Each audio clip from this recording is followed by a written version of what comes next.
Hi friends, welcome to my channel. இன்றைக்கி நம்ம ஆங்கில வார்த்தைக்கு நிகரான தமிழ்ச்சொல் பற்றி பார்க்கலாம்.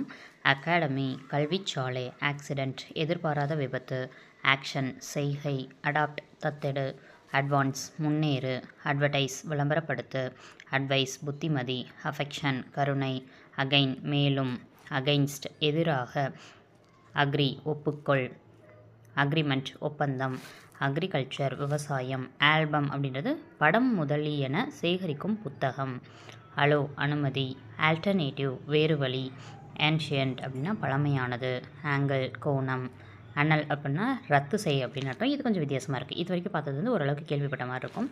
ரத்து செய் அப்படின்றது கொஞ்சம் வித்தியாசமாக இருக்குது, பார்த்துக்கோங்க. ஆண்ட் அப்படின்னா எறும்பு, ஆன்டிடேட் அப்படின்னா முந்தைய தேதி, இதுவுமே வந்து ஒரு டிஃப்ரெண்ட்டாக தான் இருக்குது.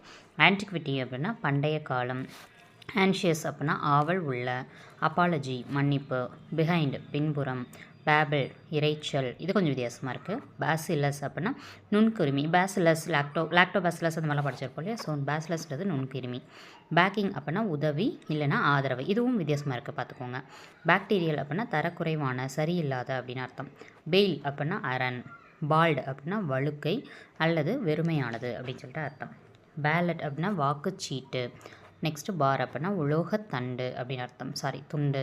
பார்பரியன் அப்படின்னா வந்து பண்பாடு, நாகரிகம், மனிதன் ஆகியோரை குறிக்கும். இது கொஞ்சம் வித்தியாசமாக இருக்குது. பாஜ் அப்படின்னா கவிஞன், இதுவும் வித்தியாசமாக இருக்குது. பார்கி அப்படின்னா படகோட்டி அப்படின்றது நம்மளுக்கு வித்தியாசமாக இருக்குது. உங்களுக்கான கேள்வி, பேலட் அப்படின்றதுடைய தமிழ்ச்சொல் என்ன? ஆன்சரை கீழே கமெண்ட் பாக்ஸில் கமெண்ட் பண்ணி விடுங்க. அடுத்தடுத்தது வந்து நம்ம ஒவ்வொரு பேஜாக ஒவ்வொரு ஷர்ட்ஸில் போட போகிறோம். தொடர்ந்து ஃபாலோ பண்ணிக்கோங்க. நம்ம டெலகிராம் சேனலில் ஜாயின் பண்ணிக்கோங்க. அதில் இந்த பிடிஎஃப் இருக்குது, டவுன்லோட் பண்ணிக்கோங்க. தமிழ் இலக்கணம் அப்படின்னு சொல்லிட்டு இருக்கும். தேங்க்ஸ் ஃபார் வாட்சிங்.